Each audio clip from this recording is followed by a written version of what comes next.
guys. Ganito lang kwarta ko. Ito yung living proof guys. Kasi sinabihan ako ng kambal ko na panis yung paputok mo boy.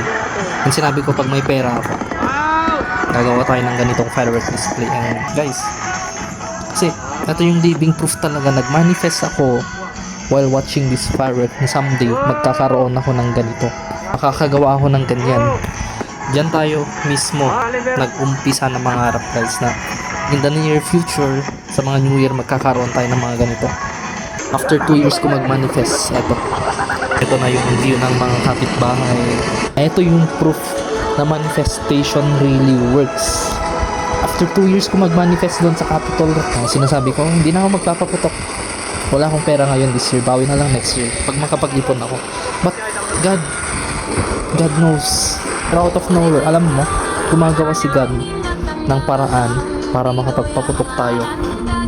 And I always thank God kasi dahil sa power ng prayer, nagkakatotoo lahat ng mga to.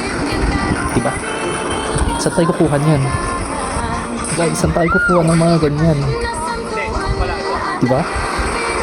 So I'm praying right now. Kung napapanood mo to, start praying, start manifesting. God will always provide guys. No joke, as in no joke. This was Salubong 2026 New Year's Eve.